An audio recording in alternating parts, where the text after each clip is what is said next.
So how did we get here when it comes to the Dallas Mavericks and the state of the franchise? We will discuss it with ESPN's Tim MacMahon on his new book about Luka Doncic and the curse of greatness. We'll talk about it coming up next year on the DLLS MAVS podcast.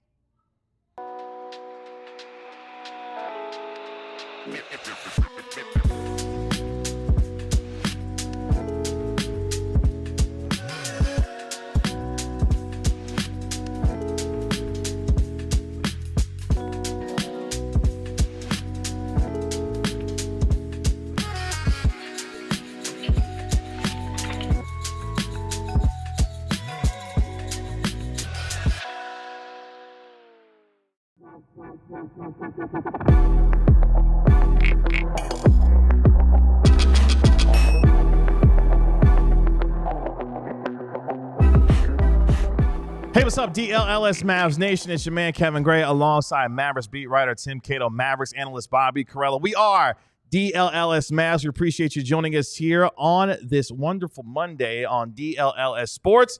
Make sure you like, comment, and subscribe to DLLS Sports while you are here. Coming up on today's show, we've got a lot to talk about, including the return potentially of Anthony Davis, what P.J. Washington had to say about the fire Nico chants, and much more. But gentlemen, we have a special guest that we are welcoming in today. He has been covering the NBA for 20 years, 16 of which with ESPN, and he is the author of a brand new book, The Wonder Boy, Luka Doncic and the Curse of Greatness. He is banned McMahon no longer. He is, of course, Tim MacMahon of ESPN. Tim, what's going on?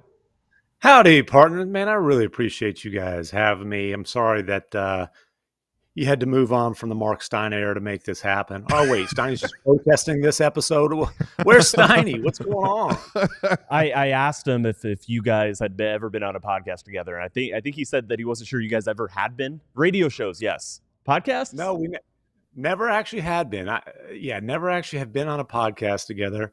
The great Mark Stein, though, a mentor of mine, although he certainly does not want to claim me at this point. Well, we will do the honors of doing that on the show here for the next little bit, as we are going to be discussing your brand new book, as we mentioned, The Wonder Boy, Luka Doncic and the Curse of Greatness, on sale on March 25th, 2025. Let's just jump into what was the inspiration for this book. Why now when it comes to the timing of this book, and what made you decide to dive into the subject matter through the lens of Luka Doncic in this organization? I mean, the timing is just an absolutely insane, bizarre coincidence. I know there's some people who think, oh, the trade was made, he's trying to capitalize on a book. I appreciate that there are people there who think I am talented enough to crank out 300 some odd pages in a span of a couple of weeks. I assure you I am not. This is something that's been in the works since 2022. It's funny. It was originally supposed to come out last March, and there were changes at the publishing company. The guy who was editing the book went to another company, so it got kind of put on hold. And I'll be honest with you, about May and June last year, I was like, thank goodness, because think about it. If this thing would have ended with the 2022-2023 season, and it's kind of it would have had to be open-ended, but this gloomy, doomy, open-ended type of ending of, hey, there's a fear this thing is going south, and if they don't get it fixed, Luka might look to ask out. That obviously was the fear at the time within the organization. So that comes out, and then they go on a finals run. That would have been rough. Instead, there's this upbeat, optimistic, like, man, they got this thing back on track. They somehow successfully built a contender around him. They made this unbelievable finals run. Like, Luka's happy, life is good. And then 6 weeks before the book comes out, maybe 7 weeks, whatever it was, they decide to dump this guy. The whole premise of the book is the pressure on a franchise when you draft a prodigy, kind of through the prism of Luka and the Mavericks. The plot twist of them being the ones deciding to get rid of him, never saw coming. I did have to hustle to get in a final unplanned chapter. It's actually not in the early copies, but people will be able to download that online, and it'll be in the copies in the next print. But yeah, it's been in the works for a few years, and the timing is purely coincidental, and there's no way you could have planned this timing. Yeah, I mean, it's similar to, I remember, the Bob Vulgaire story. People were like, "Oh, you wrote this overnight." Yes, Huh. yes. This is definitely something that I have been hearing you gripe and moan about how many words you haven't written for years now. So I can confirm firsthand evidence. This has been a while. I mean, listen, I went to Slovenia in the summer of 2022, and then to Germany to see Luka play for the Slovenian national team in the Eurobasket group play, and announced that I was working on this at the time, and so it's been a summer project for the last few summers, and then it was just during the busiest time of my professional career, had to hustle to get in that last chapter with a plot twist that nobody saw coming. Even those of us who understood how frustrated some people within the organization were with Luka, you just never could imagine that frustration would lead to trading a 25-year-old at the time, generational talent, who had just led the team to the finals. We've never seen anything like this. Yeah, I mean, since we're here, Yeah. let me ask. So we're gonna go chronological, but since we opened up with the trade, let me just ask you. Obviously, there's a lot of fans who don't like the reporting you've done over the years. I've done some. You've been the main person reporting a lot of the internal frustrations for the Dallas Mavericks. I have done that at times. I've been, I've certainly confirmed a lot of things that you have said. I've tried to share those frustrations as well. Obviously, my name is not as much on the face of it. But this is the thing that I think everybody keeps looking at. It just keeps wondering, well, why did he get traded? But then all these reasons that are shared over years aren't enough of a reason. All that said, would you have done it? Like if you were in this situation, is there any scenario you could imagine? Because that's the thing I keep getting at, where I also have heard all of these frustrations for years now about Luka Doncic, but I never heard, everything that I heard never amounted to me believing that he could actually get traded. And it was total shock when he was, despite also hearing a lot of these things, even if they were, I think that were said and were said with more force since the trade happened as an explanation.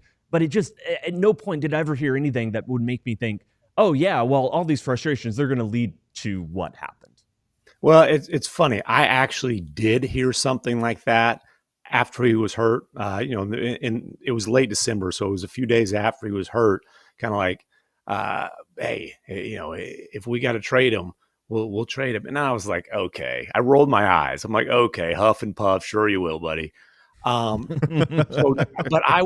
just because, like, dude, if in a case like this with this kind of a talent, there has never, ever been a guy like this traded without him forcing his way out.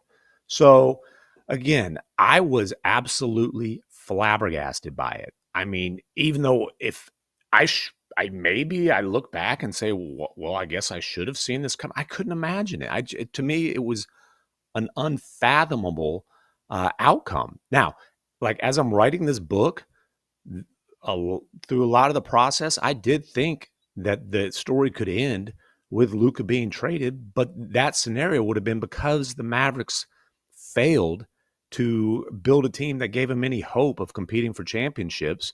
And he looked around and just decided, hey, I've got to go somewhere else to have any hope of winning a title. And I always do want to add this. There's a chapter in the book that I know you guys read, and it's about the Slovenian national team. And the reason I thought that was really important to include is because I think his commitment to the Slovenian national team, the fact that he is playing for the Slovenian national team every single summer, but also period, that he didn't go play for Spain and establish national power when he had his passport, when he had, international free agency, so to speak. I think that does show that there is a strong sense of loyalty in Luka Doncic. And that's why I always said, number one, to my knowledge, Luka never threatened that he might ask out. It was kind of an implied threat based on an understanding of how the NBA works. That's where that fear came from, not from his mouth. Number two, I never thought Luka was going to look for reasons to leave. I just thought those reasons might punch him in the face. I mean, he's a first-team All-NBA selection, an MVP candidate. They had to tank at the end of the season to keep a top 10 protected pick. If it's another failure of a season the next year, it could have gotten really, really dicey. And that was obviously the fear. But the plot twist of the Mavericks being the ones who decided they wanted to get rid of him, I'll be honest with you, never saw that coming. And look, the guy has his flaws, but he also has the ability to go for like 34, 10, and 9 per game and lead a team to the finals. Typically, that kind of production serves as pretty strong Lysol to any flaws. Yeah. And there were, as very, I just finished reading this morning the final chapter, and as you detailed, Dallas kind of gave Luka reasons by the people they took out of, they fired, let go, pushed out of the organization. There was an argument that, there was a belief that had been floated that maybe Luka would just get so fed up with the franchise, with everybody who's leaving, even if the on-court product was good, that it would lead to something like him asking out. And I think the reporting, both by you and others, since this trade happened, it was very clear that was not, despite all those absences, despite all those people leaving, this was not something on his mind. Asking out was not something that had ever, it was not something that he was going to threaten. No, and certainly not months before he was about to sign the biggest contract in NBA history. And the guy was in the process of buying a kind of a American forever home in Dallas. The relationship he had with Kyrie, the kind of the co-star partnership he had with Kyrie, ended up being a beautiful union. Nico actually made some moves at the trade deadline last year that weren't like wide or well received throughout the league at the time, but ended up being great moves. They surrounded their 2 stars with these athletic guys. There was a couple of lob finishers. PJ Washington ended up being a phenomenal fit. And dude, as you're talking to people throughout the league earlier this season, remember the Mavericks had won 14 of 17 going into Christmas. Oh, we know. We know. But obviously Oklahoma City had established themselves as the favorites, but the Mavericks had no fear of OKC. And when talking to people around the league, they were like, hey, the Mavericks are definitely a threat to come out of the West again. They decided to go to a drastically different direction. Not a whole lot's gone well since, and here we are. You want to hit an early break? We're going to early? Yeah. I think it makes sense. Yeah, we can do that. Coming up, we're going to spend more time with our guy, Tim MacMahon, discussing his brand new book, Luka Doncic, the Wonder Boy, the Luka Doncic and the Curse of Greatness, and get more into not only the beginning stages of his initial relationship with Rick Carlisle and others, but how we got here today when it came to his fractured relationship with Nico Harrison, leading to his shocking trade to the Los Angeles Lakers. All that and more coming up next year on the DLLS MAVS podcast. But first, let me talk to you about OwnWell. It can be challenging owning a home and owning property. I know because I'm a homeowner myself and have been so for now nearly 10 years, and it's difficult to own a home. But with OwnWell, you can definitely make sure that you are not overpaying for your property tax. Overpaying on property tax shouldn't be one of them. Did you know you can fight your property taxes and save thousands of dollars every single year? OwnWell believes that when it comes to paying your property tax, you should only pay what's fair. You can sign up in under 3 minutes, and their team of local experts and cutting-edge technology can start saving you money with no upfront cost. OwnWell handles everything from start to finish as well and delivers top results with no upfront costs, so only pay what you have to pay. And 86% of OwnWell's customers receive a reduction with an average customer savings of over $1,100. The deadline to protest is May 15th for most counties. Save money on your property taxes with OwnWell. Sign up in less than 3 minutes and start your protest today at ownwell.com/DLLS. That's OWNWELL.com/DLLS today. It was a great weekend for me on the Sleeper app. I might even take over #1 position in our company-wide leaderboard, but that's for the end of the week to decide. I got to ride this hot streak all the way through. Sleeper is the best fantasy league platform out there, but you can also put your ball knowledge to the test every single night by picking whether your favorite or least favorite players will score or exceed more or less than their projected stats each and every night. With Sleeper, the more picks you combine, the more you can win, all the way up to 100 times your money. The app will also keep you in the loop on any injuries or late breaking news right before tip-off, puck drop, kickoff, face-off, any first pitch, any of that stuff. Now that baseball's getting going, If you think you have what it takes, new users can download the Sleeper app and use the code DLLS MAVS to get $55 in free entries when you place a $5 contest. Apply it to any contest. Doesn't have to be your first. Currently operational in over 25 states, including Texas. Check out Sleeper today.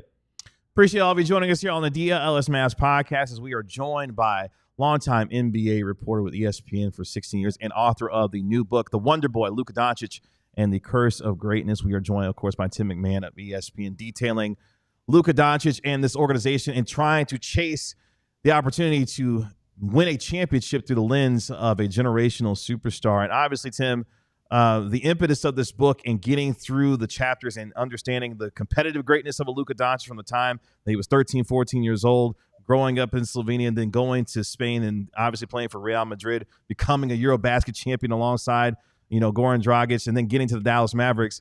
A lot of growing up that he did very quickly, and obviously that leading him to Dallas and the draft day trade that they made, and him pairing with Rick Carlisle, kind of described to us the relationship that Carlisle and Doncic had growing up and what that meant for not just him, but obviously for Carlisle as he's trying to navigate this prodigy in order to try to help him win another championship here. Cato, what's the word you would use to describe that relationship? It existed. Bad. I think a lot of the words that were used between those two can't be said on the show, so I'm just going to say bad. Well, and so literally 1 week into Luka's rookie season, into Luka's NBA career, Rick Carlisle permanently damaged their relationship. I mean, put a major crack in the foundation of their relationship with a team meeting in Toronto that I chronicle in the book that was just an epic disaster. I mean, this was coming off of where the Mavs blew a 20-some-odd point lead in Atlanta the night before to go to 2-2 in Luka's career. And it's just kind of, your typical film session team meeting in the hotel ballroom in Toronto the next day. And long story short, Rick went absolutely ballistic.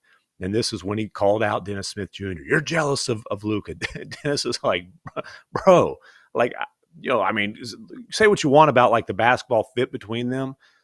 But Dennis was nothing but welcoming and like friendly and like, hey, come hang with me and Dodo and all those kind of things. It got so bad that DeAndre Jordan, of all people, also a week into his Mavericks tenure, and fairly awkward that he was with the Mavericks at all, given what had happened, 2 or 3 years earlier when he left them at the free agency altar. DeAndre Jordan stands up and says, "Coach, you can't talk to us like that." You had people like, longtime Mavericks, Dirk, Devin Harris, JJ Barea, just, jaws hitting the floor. But the relationship between Rick and Luka suffered seriously permanent damage that day. And then Rick was really hard on Luka a lot, in film sweat sessions, coaching him hard that rookie year until he kind of realized, oh, this is one power struggle that I can lose. Like, if this guy turns on me, I can be in trouble. And then, honestly, I think a part of the problem for the next few years, and look, they had some great success. Rick giving the ball to Luka, opening up the floor, kind of unlocking his unbelievable offensive potential and genius. Like, there was some significant success that they had together, but it became a situation where Rick was so concerned about his job security that all he would do was kiss Luka's butt and basically had given up the right to really coach him. And it didn't help. The relationship continued to deteriorate. And then there was just Game of Thrones going on throughout the organization, in the front office, which, Cato, you obviously chronicled extremely well. Within the coaching staff, like Rick had to turn over kind of the locker room to Jamal Mosley. And Jamal Mosley really kind of saved that rookie season from completely melting down because he was a guy who had great relationships in the locker room. He could kind of, manage the tension. And then Rick came to believe that Mosley was gunning for his job. And, that there's split opinions on that. There's split opinions on that. But, yeah, I would agree. But Mosley was the guy who Luka really liked. He also had a great relationship with many other guys in that locker room. Then they swing for Porzingis. That trade obviously didn't work how the Mavericks hoped. And Luka and KP, young stars, we've seen this story before, young stars, butting heads. It was tough for KP to kind of accept the realization of, oh, it ain't 1A, 1B. It's Luka's team, and I'm part of the supporting cast. And then, so there was some strains in that relationship that, frankly, Rick Carlisle was completely unable to manage, because the one thing they had in common was they both didn't like Rick. I would go so far as to say they both disdained Rick. And I was told by somebody, yeah, that's the one thing they had in common, but unfortunately they couldn't bond over that. There's one of the themes throughout the book is the idea of control and the idea of stability. And, that appears in a few different ways, most primarily in the Rick era, which was also Mark Cuban and Bob Voulgaris, but then also in the J. Kidd, Nico Harrison era, this fear within the organization that Luka would push for more control and would become unstable if he didn't have that control.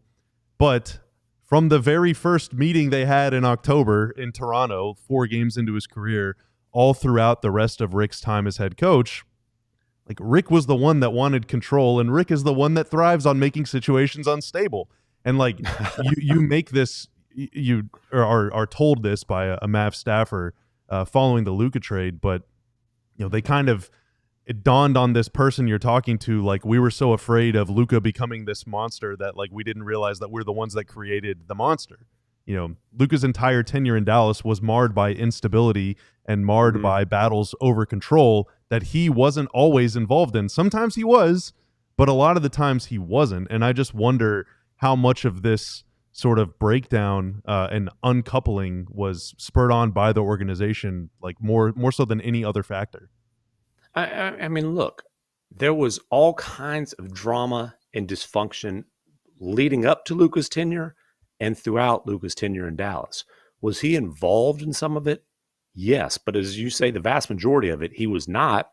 And I'm not saying that the guy is completely faultless in the drama and dysfunction he was involved in, but I think that you could look at pretty much every situation and say, hey, the older person, the person in a organizational leadership role, at least bears some, if not most, of the responsibility for relationships fraying. And the crazy thing is, Luka kind of very intentionally wanted no part of like front office discussions for the first 4+ years of his career. Luka didn't start kind of wanting to weigh in or pushing to weigh in until the Mavericks completely bungled the Jalen Brunson situation. They'd already had the KP trade kind of blow up in their face. They still had to pay off on that when they dumped him for what at the time was 2 bad contracts and threw in a second-round pick to make it happen. They still managed to go on this Western Conference Finals run, and then you lose the second-best player on that team for absolutely nothing. And then Luka's sitting there the next year, until they made the Kyrie trade, where it's Luka and a bunch of role players, and he had a bigger burden than anybody in the NBA. It wasn't until that point when he started to weigh in on front office discussions, and basically what he was weighing in on is, hey, we've got to upgrade this roster. We've got to get a co-star in here. Like, there is too much on my shoulders and no chance of competing for a championship.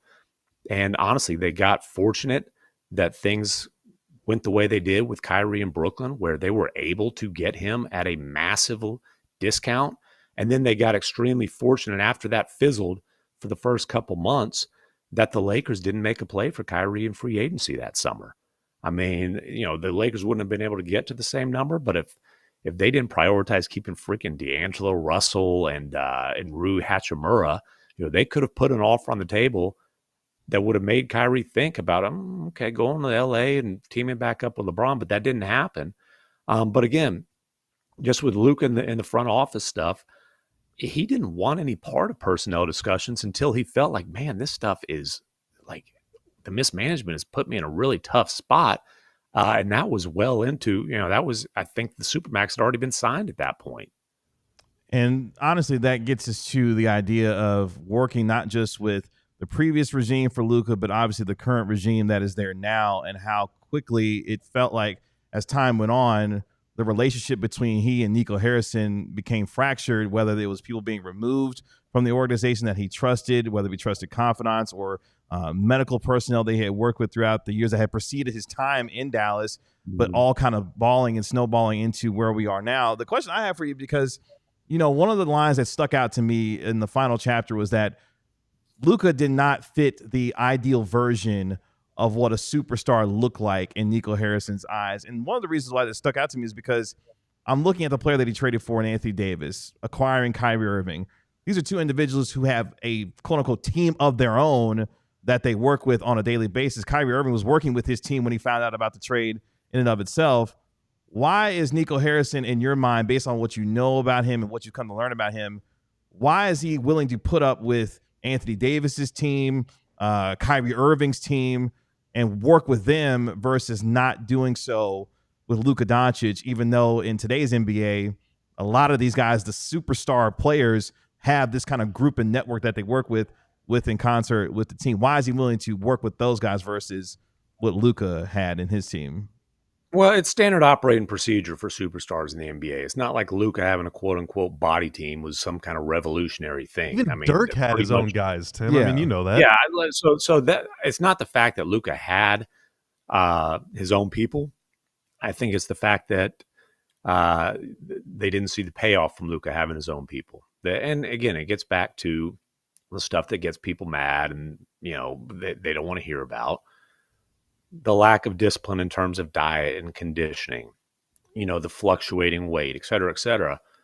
And then, frankly, the other thing that really happened is the relationship between Luka and Nico frayed to the point where at best it was, there wasn't a relationship. At worst, it became like a defiant adversarial type of thing. And that happened with, Luka's people and the Mavs staffers. But again, the Mavs staffers, these are quote unquote Nico's guys that were brought in to replace people like Casey Smith, who is maybe the most respected person in that field in the NBA, who has been beloved by every star who's come through Dallas, from Dirk, he's literally one of Dirk's best friends, from Jason Kidd, by the way. He's with the Knicks right now because Jalen Brunson absolutely loved him. Luka loved him. Casey Smith, Jeremy Holsopple, some other people who, these people weren't just, men that Luka respected and could work with. Think about it. These are people who were major parts of Luka's cultural transition as a teenager coming from Europe, not just to America, but into the NBA. I mean, these were people who he trusted and liked. I'm not saying they were family, but they were like part of his inner circle. You yank those away and put some strangers in there, and then it becomes like a very tense and adversarial thing with Luka and his his team. Like, I mean, who's at fault there? As somebody in the book told me, maybe the communication could have been better from Luka's team, but they're trying to protect a player that you've alienated. And so again, it always goes back to the concerns about the conditioning concerns, the weight fluctuating, the fear from the Mavericks that, hey, this guy's body's going to break down on that next contract. But it also is about relationships. And obviously Anthony Davis, unfortunately, has had significant durability issues through his career. He was hurt at the time of the trade, as was Luka, but he was hurt at the time of the trade. Essentially re-aggravated that injury 31 spectacular minutes, but 31 minutes into his Mavericks tenure. But I think one massive difference from a why would the Mavs make this trade standpoint is Anthony Davis has an extremely tight relationship with Nico Harrison. Nico, I think people are well aware now of the bond between Nico and Kobe, and the fact that, Nico was Kobe's right-hand man at Nike for, really since Kobe went over to Nike early in his career. As far as Nike clients that Nico was tight with, Anthony Davis is probably number 2 on the list in terms of the bond that they had. Kyrie Irving was also high on that list. So these are, you could say these are quote unquote Nico's guys that he's brought in with these moves, as is, PJ Washington, another guy who Nico is known well, since he was a 15-year-old, 16-year-old prospect. So that's kind of the trend that's happening here in Dallas. And Luka Doncic is a lot of things. I mean, we can go down the list of accolades. One thing he's not, never has been, and certainly never will be, is quote unquote Nico's guy. And that's where we are now. He is now playing with one of Nico's guys who used to play in Los Angeles now, as far as the Lakers are concerned. Tim, tell the folks where they can get the book when it goes on sale and how they can get their great hands, read. On this book here. Well, I appreciate that, fellas. It is at everywhere you buy books, Amazon.com, Barnes & Noble, et cetera, will be in all your bookstores. I understand that there is a perception that I was adversarial with Luka. I personally don't feel like that's accurate, but I do hope that people will give this book a chance before they blast it. I do think it is a fair and accurate portrayal of the most talented player ever to wear a Mavericks uniform and all the chaos that went down and the success that was had during his time in Dallas. It is. I mean, I think it is a good thing for reporters to share what other people think, and fans who come out and they're like, well, that person, what he thinks is wrong, so the person reporting it is also bad for saying that, for reporting that. I don't know. I tend to be of the I come from a journalism school, the school of journalism, where it's actually good, no matter what you feel about what these people feel, go put what they feel into the public record. I think this book does a lot of that. I thought the last chapter, even though I knew, certainly a lot of it, I thought it was very well laid out in the TikTok of, just putting the pieces together. So if we've got fans who are trying to be, still want to cling to the conspiracy theories, and again, I'm so sympathetic towards that. It's hard to talk about. But if you're trying to cling to that, maybe don't read the book, because I think this lays it out. I thought that last chapter lays out exactly how Nico Harrison got to the decision, the basketball decision, one that I understand almost everybody listening to this does not agree with, and I've been open that I do not agree with, but it does a really good job laying that out. Well, and it also lays out the reaction to it around the league, which, frankly, Yes, has not been favorable to the Mavericks. It is what it is. I can explain the reasoning for the decision. I can't sit here and tell you it's a decision I would have made. it is the Wonder Boy, Luka Doncic, and the curse of greatness. He's been covering the league for 20 years, 16 with ESPN, and, of course, longtime NBA reporter. He is, of course, Tim MacMahon of ESPN. Tim, appreciate the time. Good to see you. And we'll talk to you later, man. Appreciate you. Really, really appreciate you boys having me. Adios, amigos. Bye, Adios. Tim. See you, Tim. That is Tim MacMahon of ESPN. Again, the book is The Wonder Boy, Luka Doncic and the Curse of Greatness. It goes on sale March 25th. You can get it everywhere books are purchased. Let's take our next break here on the DLLS MAVS podcast. When we come back, PJ Washington clapped back at some folks who had some things to say about him responding to fire Nico chants. Plus, how close are we to an actual Anthony Davis return for the Dallas Mavericks? We'll discuss that and more coming up next year on the DLLS MAVS podcast. Rugged Road could be the name of Tim MacMahon's book, but it is instead one of our favorite sponsors. Rugged Road is dedicated to creating innovative and durable outdoor gear for adventurers who demand the best. Their products are designed with the highest quality materials and craftsmanship, ensuring they perform in the toughest conditions, whether you're on land or water or some other medium. Rugged Road gear is built to accompany you on every adventure. One of the most unique features of Rugged Road coolers is their ability to always float upright. You're never going to lose a drink with Rugged Road. They're also incredibly light. They're easy to transport.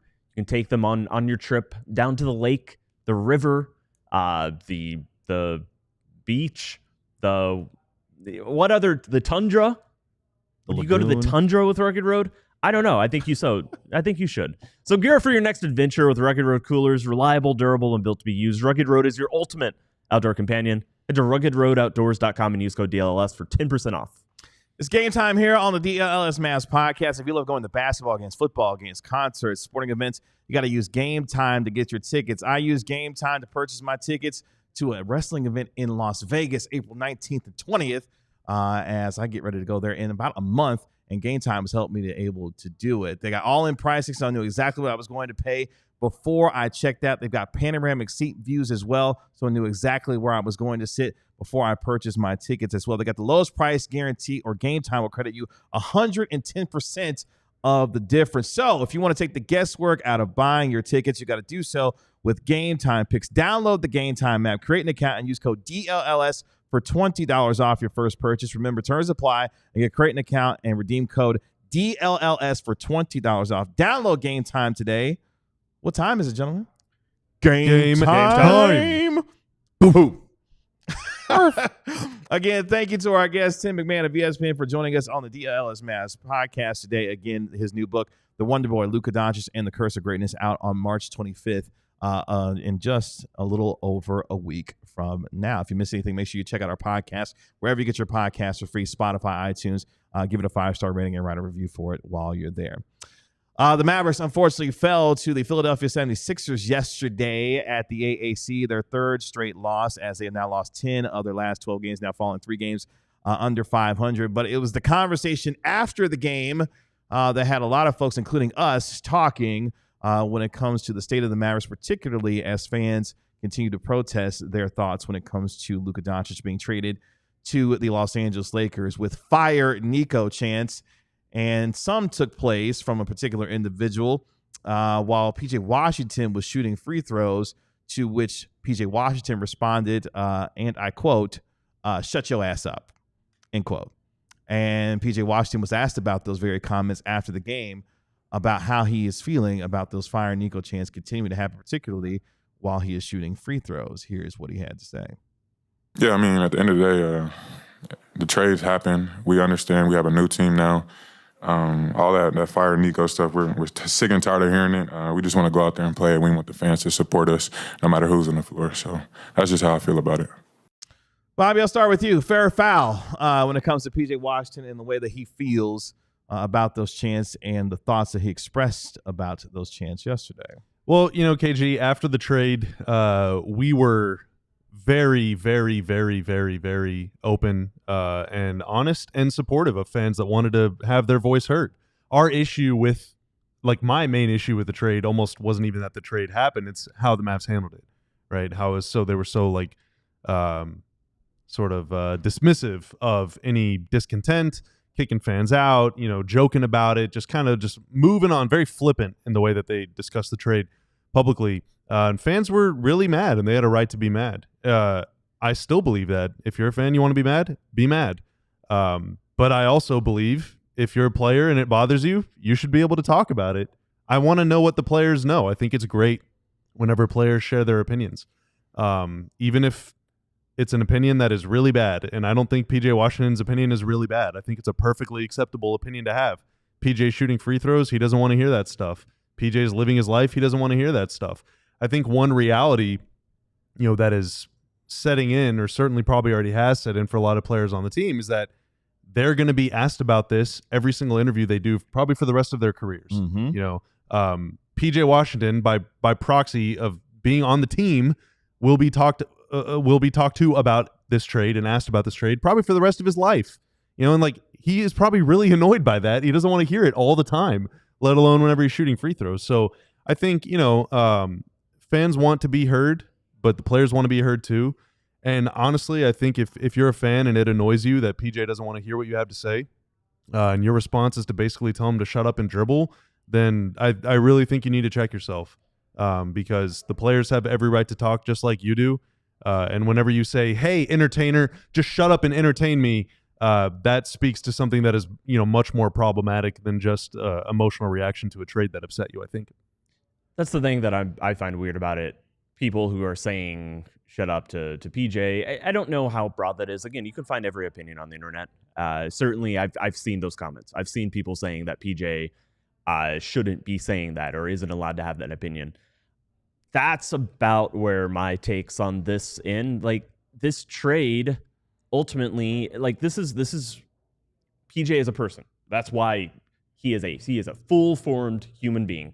and he's going to react this way. I think any player in this situation is going to react this way. I think that's a really good point when it comes to, like this is never getting away from them. You think AD's happy to be the guy that got traded for Luka? Like he probably isn't happy about that. Right.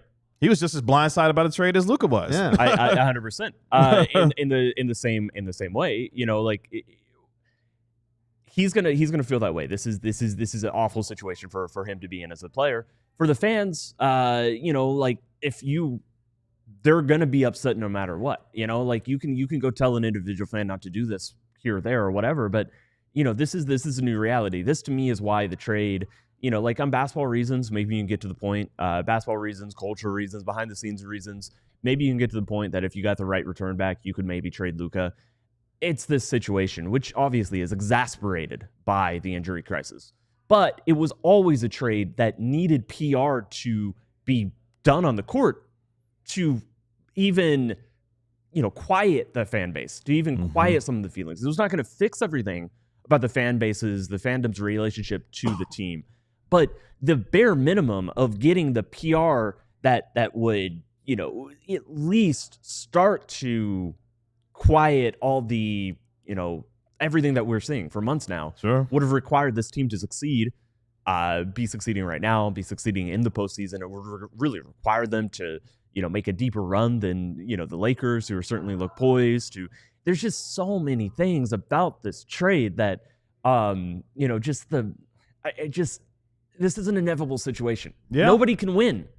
That's what sucks. The players are like, you can be of the stance that the players shouldn't, that the fans shouldn't go out and chant that. But the reality is they are, and this was a situation the team created. Yeah, that is what's, so I am not on the show to hear, are there moments, are there some aspects of the way that fans have expressed their disappointment or that strike me as a little bit cringy or something like that? Sure, aspects of it, but it's going to happen. And I understand fans absolutely have that right to be this upset about it. And so I don't know. This it's just a tough sucks. situation for everyone. Yeah. But it's not tough. It's like there's no way out. Everybody is going to be upset until the season ends. That's what sucks. Yes. I know that's what you're saying, but I just want to make it. But I agree with what you said, that like the best form of PR, because the people that made the decision aren't doing the players any favors by helping them out here. Right. The best PR in response to that trade would have been for the team to be good. But I think all of this comes back to control, which is a very familiar theme throughout sports and throughout our lives. Like there's so much that's out of our control. This trade was out of the players' control. The players' health is out of the players' control. Like this Mavs season is completely lost. I guess maybe now that AD's playing, we'll talk about that in a second. Maybe he comes back and maybe they're able to make the play-in and maybe even make it to the playoffs. Who knows? But, Kyrie's out for the year and he might be out for a lot of next year too. Like all of these things, like these players are used to having control over every aspect of their lives. They're multimillionaires. They're very successful. A lot of people work for them. A lot of people tell them yes all the time. And now here they are faced with this reality that like this season has been taken away from us. This trade happened that probably none of them wanted to have happen. If you hooked them up to a lie detector, they would say that it was not what they wanted. They were just in the finals. Now they might not even make the playoffs. They're being booed. They're being yelled at by their own fans. And PJ is sick and tired of it. I think that's totally normal to say. Yeah. There's no home court advantage at Mavs games. Like these games, the crowd is dead at best. The crowd is dead. Man. It sucks. Like for the most part, the games are still largely full, but the crowds are not excited. There is not they are not as loud. The arena is so much more dead. There definitely are more empty seats as compared. Obviously, a lot of that is the injury situation. I do not know what it would be like if this team was fully healthy and fun. Certainly, those first couple games, AD's game back was a fully engaged Mavs crowd. It's not like that anymore. And now you have people, screaming out, fire Nico, while players are shooting free throws. This sucks for the players. This sucks. Yeah, that's wild. Of course it does. It sucks for the fan. This is the worst situation a franchise can ever find itself in. I was hesitant early on to be like, this is going to, or I just didn't know. I didn't want to say this is going to damage the franchise forever. I'm at a point where this franchise is forever or maybe I don't know. Like Well, it very well is forever altered and forever damaged. It very well might, and there's no, I'm at a point to say that definitively. That's what I wasn't willing to say. Like definitively, is it ever going to I don't know. Maybe no. It's at a point there where were people that said the same thing after Nash, and maybe some of them never came back. I mean, unfortunately, this franchise had a lot of huge mistakes over the years. I've been around for a lot of them.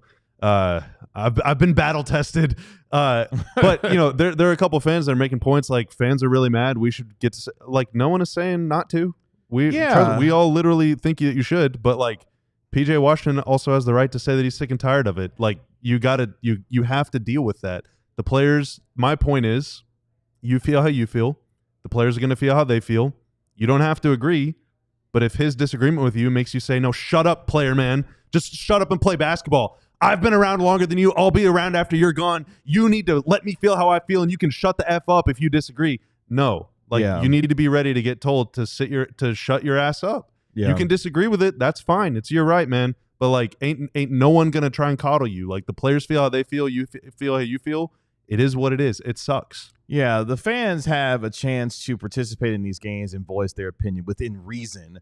When it comes to their displeasure of this team. No, you can yell during a free throw. Yeah, no, but if you do, then PJ might say to shut up. Yeah, I mean, but I personally think that's crazy. Like the guy who just came back from an ankle injury, trying to entertain you, trying to win a game and do the best that he can to try to alleviate some of the pain that you're feeling because of this trade, and then distracting him, even if you feel like he needs to quote unquote get over it and make the free throw, to me is wild. And for PJ, he's going to respond the way that he feels based off of the effort that he's putting forward to try and alleviate the pain that you're feeling as a fan. And it's a tough situation for everyone around because not only are the fans upset, the player is upset, obviously dealing with this. But you think about where PJ Washington was just less than a year ago. My man became a folk hero, was standing on business, helping Luka Doncic and Kyrie Irving get to an NBA Finals, to now to a point where his team may not even make the postseason. And the last thing I'll say on this before we go to break is the general manager here has done this team no favors by not talking about this and getting out of in front of it. His players shouldn't have to respond to these questions day after day after day, putting themselves in position to draw the ire of fans who may not like the responses that they give to the questions that are asked about a trade that they probably didn't want to have to begin with. So it's on the leadership of this team to get out there, stand up, answer the questions, and then shield the players from having to deal with all this constant noise that they're dealing with, because this is the part where I don't want us to get to. We've already had management be against and have management versus fans and fans versus management. What I don't want to happen is, and I hope we're not going down this path, is that we have now players versus the fans, and a nastier situation than what we're already dealing with when it comes to how fans feel about this team and the management of it versus the players who had nothing to do with this and are trying to do the best that they can to win these games. Because once we get down the road of players versus fans, now to maybe Tim's point, we may be at the point of no return, because that is never a situation you want where players are now butting heads with fans and fans doing the same to create what would be a disaster situation. You want to talk about a PR nightmare. That would be insane for players to have to go against and fight their own fans when it comes to something they had nothing. Well, I mean, it's another reason why you're never going to, like, it's difficult for me to think players want to come be a part of this right now.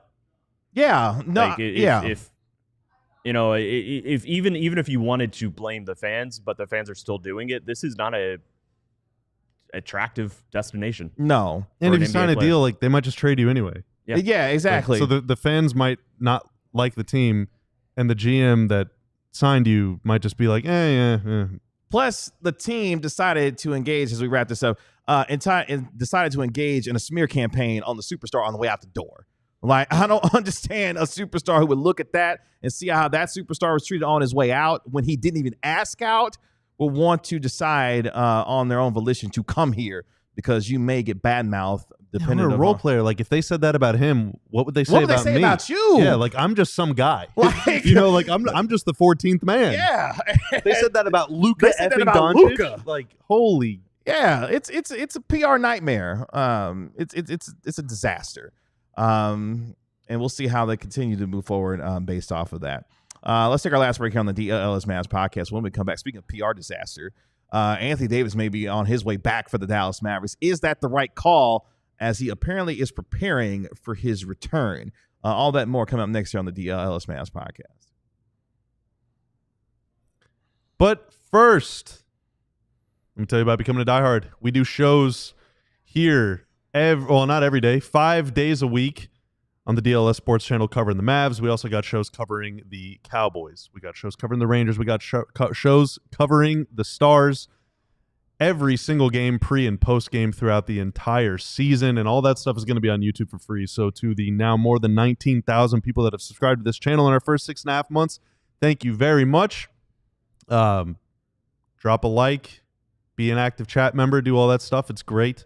Thank you for helping us grow this channel.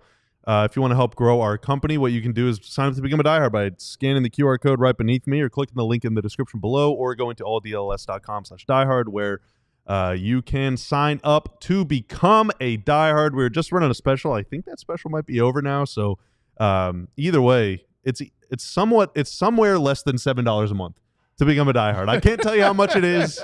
You'll find out when you get there. But it is less than $7 a month guaranteed to become a diehard. When you sign up, you get a free shirt of your choice. We got more than 30 designs. We're always making new ones too. We just came out with a Stars one the other day that I think is really cool, celebrating the Finnish Mafia. You also get a discount on any other gear you'd want. You get a discount on any live events. We just announced we're doing a golf tournament in April at Stevens Park, which golfers really like that course. Are you all golfers? No, but I like watching golf. I'm not. Oh, well, I hear Tanner. Just putt-putt. Okay. Maybe Stevens Park has a mini golf course. You know, I don't know. The only way to find out is to sign up and go Love play. some Top Golf. You get a discount on that if you're a diehard. It's not just for diehards. You can go if you're not, but you save money if you are. You also get to join the DLS Diehard Discord Lounge. You get to read the entire website, all the premium paywall written content from folks covering each team in town. And you get your physical diehard card. There's so many reasons to sign up, and thank you for those who have done so. AllDLLS.com, become a diehard member today. The best way you can to support us here is to like, comment, and subscribe to DLLS Sports. Over 19,000 subscribers here for DLLS Sports. Let's finish up here on the DLLS MAVS podcast today. Again, appreciate our guest Tim MacMahon joining us earlier in the show, as the Mavericks will be back on the floor on Wednesday when they are on the road. Speaking of Rick Carlisle, when they take on Rick Carlisle and the Indiana Pacers on Wednesday at 6 p.m. Our pregame show will begin at 5:30 p.m. on Wednesday. But the Mavericks announcing as of a couple of hours ago that they have assigned Jaden Hardy and Anthony Davis to the Texas Legends of the NBA G League, with our National NBA Insider Mark Stein reporting further that Anthony Davis has been progressing toward an in-season return, as noted, as he, with the latest step being this assignment to the NBA G League's Texas Legends for practice time. He goes on to say further, Anthony Davis is practicing with the Legends today and is very eager to return from his adductor strain before season's end. League sources tell the Steinline and DLLS Sports. Whether he actually does return, though, remains to be determined amid concern about exposing Davis to re-injury.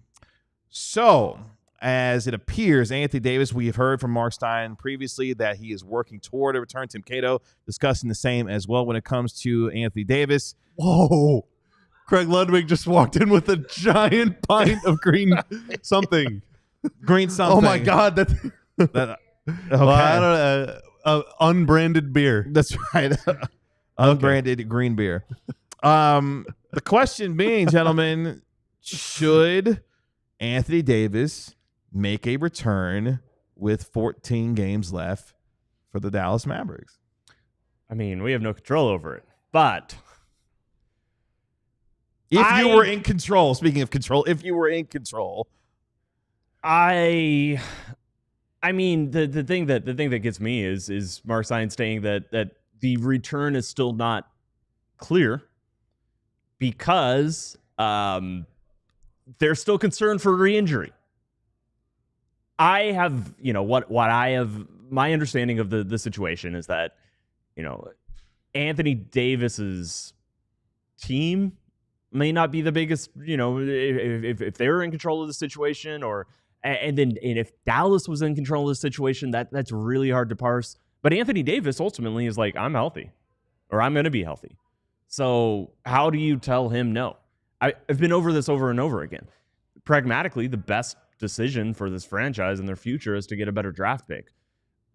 realistically, how are you going to end up being the number 10 seed with a play-in tournament game with no hope to win the title, with no hope to get past the Oklahoma City Thunder? We know that.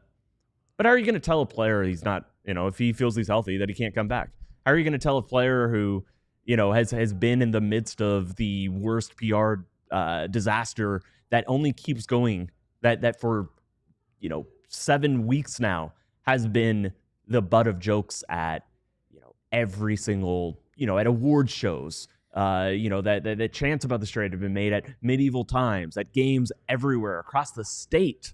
I don't know how you tell Anthony Davis, yeah, well, you don't get to, we just traded for you to win a championship, and we're about to play a play-in tournament game, and you can't play in that because we would rather have a draft pick. That just literally is not something that makes any sort of logical sense. Now, if the concern is re-injury, I don't know what the hell he's doing on the court. If he gets back on the court and they still think that he could get injured because of this, but it seems very likely this is going to end up at some point with him getting re-injured before, barring he has surgery to address this issue. We've seen a very similar pattern with former players. I'm not his doctor. I don't know the specifics. I don't know how similar or not similar it is to the Damian Lillard, very similar injury that he ended up re-aggravating and getting injured again. Finally needed surgery to get it corrected. But again, I don't know how else I've never seen a situation that is lose-lose at almost every single thing that we have to talk about. Almost every single issue that arises with this team is lose-lose at this point. There is nothing you can do that is right or wrong. It just all sucks. It doesn't matter what path you choose. This team is in just a complete S show of everything. All roads lead to the same cliff. I think, if he plays, then the only way that I can stomach all of that, sleep well at night, is by trusting that not only is there no, real risk of him re-aggravating that injury, but also that the rest of his body is not being overcompensated. You know what I mean? How often do we see a guy deal with injury on his right leg and he comes back and hurts his left leg because his left leg is doing more than your left leg is designed to, or a calf strain that leads to a torn Achilles for Kevin Durant. Yeah, and that kind of thing happens a lot. And now a lot of that is confirmation bias. A lot of times guys come back for injury and they don't re-aggravate anything, but we definitely remember the times where they do. But that would be my thing. The other thing that kind of looms and is potentially could be brewing underneath the surface is what the Mavs went through with Luka in that book at the end of the 22-23 season. Luka was healthy and Kyrie was healthy, and the Mavs shut them down. In that case, only for the last 2 games of the year. And Luka wasn't even the last 2 games he played. But game and 3 quarters, and Luka was not happy about it. He was really not happy about it, and I heard from people that summer that he was really not happy about it, almost to the point where the doomsday clock was ticking closer to midnight, So these kinds of things, if AD feels like AD is healthy, and if AD feels like AD wants to play, and if AD feels like him playing could increase their chance to make a playoff push or playoff run or whatever, and the Mavs say, no, that could lead to some friction. That could. I'm not saying it will. I don't know anything. I'm just some guy talking about things that have happened in the past. But oftentimes history repeats itself, and I just hope that wouldn't be the case. I want to quickly thank our television audience for joining us here on the DLLS MAVS podcast. Make sure to visit alldlls.com to become a diehard member, and also download and subscribe to our podcast wherever you get your podcast for free. Give it a 5-star rating and write a review for it while you're there. And also join us on our pregame show, which will be on Wednesday at 5:30 p.m. as the Mavericks get ready to take on Rick Carlisle and the Indiana Pacers. As we finish up here on the DLLS MAVS podcast today, one of the things in just, discussing this when it comes to Anthony Davis, and obviously there's been a lot of discussion, not just with Anthony Davis' return, but also further when it comes to Luka Doncic and the trade from one Dirk Nowitzki. But the thought I would say when it comes to this is I've been on record saying that I don't believe Anthony Davis, Daniel Gafford, or Derek Lively should see the floor for the rest of the season. We have seen how this franchise and its record is continuing to careen toward potentially being out of the playoffs and the play-in entirely, given the injury situation that they are dealing with. But the only reason that I could come up with why they would want to get him on the floor and it's the date April the 9th when Luka Doncic and the Los Angeles Lakers return to Dallas and Luka has his homecoming. You want to talk about PR. Imagine Anthony Davis not being on the floor and Luka Doncic potentially going off for 45, 10, and 10 against his old team while he's doing his thing, leading the Lakers to maybe a top 4 seed in the West, while the guy who's nicknamed Street Clothes is literally doing that, watching Luka Doncic go off. That is the only logical reason I could come up with trying to get him back on the floor, because there's no reason, in my humble opinion, to get him on the floor. It would be counterproductive to what this team could be having in terms of a lottery pick. It's counterproductive to the idea of keeping him healthy going into next year when you're already dealing with the absence of Kyrie Irving for a prolonged period of time. There is, to me, no good reason for Anthony Davis to get on the floor before the end of the season, because otherwise you're risking re-injury, but more importantly, you're jeopardizing what could be any semblance of a potential future going into next year as well. But that's the only reason. But this is a different situation than 2 years ago when they missed the playoffs because they just had no talent because the roster was bad. The logic that they made the trade with was that when this team is healthy, that they're ready, that they're able to win a championship. Obviously, honestly, which they're not. They're not. But if they're healthy, I agree that I think that they could have gone on a really deep run, which is cool if they were healthy. But yeah. We know. Well, yeah. I mean, obviously, Kyrie's injury was. Yeah, and so I guess you're in a situation where the one argument is to be able to survive the Kyrie injury and however long he's absent next year, which is going to be a lot of it, if not, it certainly may not be all of it, but it's going to be a lot of it. They need a lottery pick and, to help facilitate whatever moves they make to survive and make up for that absence. That's the logical argument for why they should bottom out right now. But again, how do you bottom out more than they already, they're trying by not playing Anthony Davis. They just lost to Philly. Yeah. Yeah. So and yet they're still not losing ground against Phoenix. Like this team cannot get worse. That's Phoenix's fault. Right. That's Phoenix's fault. The Mavs can't get worse than they are right now. They're still they cannot. So basically, the optics of having to punt a play-in game to not play players who believe they're healthy and ready to go for a play-in game, for 2 play-in games, if they somehow win the first one, it's that is just, I mean, that's so much more embarrassing than shutting down Luka and Kyrie 2 years ago.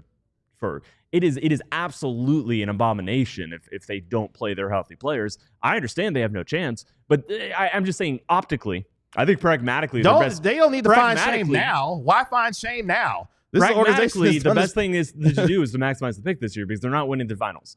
But if Anthony Davis wants to play, if he's ready to get back out there on the court, and you're saying he won't or can't, I don't like that. Is just infinitely worse than. And that's also communicating to the other players that are currently on the team, many of which you'll need to negotiate contracts with very soon, that you don't believe in them and aren't invested in them and don't care. Like, I think it was easier for them to do that in 22-23 because, like, almost every player on that team is gone now. Like, many of them they traded instantly, but, like, almost every guy on that team is not and here they're anymore. also out.